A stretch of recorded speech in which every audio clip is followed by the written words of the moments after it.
Hey guys, Model Man Frank here. How you doing today?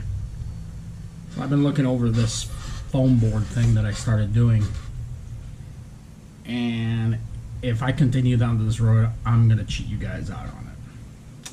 So my logic behind is going to be to toss this out and start from the beginning. I'm actually going to build the whole aircraft. The wings are going to stay the same. I'm going to build the wings out from what I left it at, but I'm going to build the entire fuselage from balsa wood, so I can show you what it looks like built out. Now, again, granted, this is the wrong foam board. This foam board I got from the dollar store. I wouldn't use Dollar Tree foam to build out a balsa wood aircraft. It's not practical. This plane flexes a lot. It's very bulgy, and unless I put ribs and actually make it fiberglass, that's the only way that this is going to survive.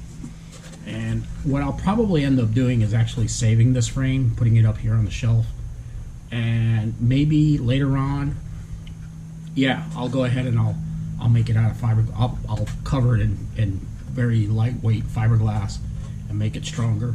But at this point in time, I'm not going to do that.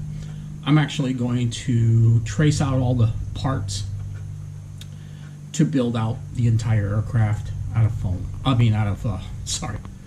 of balsa wood. So we're going to do that. And but right now, I'm still working on the wing.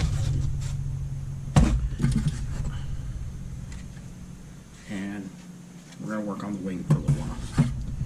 Okay? So that way you guys will see the entire build, from the fuselage to the wings to the laying down of the radio and so on. And heck, I'm going to show you guys how I intend to keep the price down on the balsa wood, because as I showed you before in the past, I like to save my balsa. So as I showed you before, I have this big box of balsa. I always share or save my parts from my balsa aircraft. So yeah, I've got a box of balsa. I'm going to use it to build a Mustang. So for right now, what we're going to do is we're going to go ahead and we're going to start building in the next video. I'll show you how I trace out all the components. We're going to continue on the wing builds for the Mustang, putting the hard wiring and wiring together of the aircraft. I still have sheeting to do and others, but the next, when I get to the fuselage, I'll let you guys see how I go ahead and go about doing the fuselage. Alright, so make sure you stay tuned for this build. Model Man Frank out.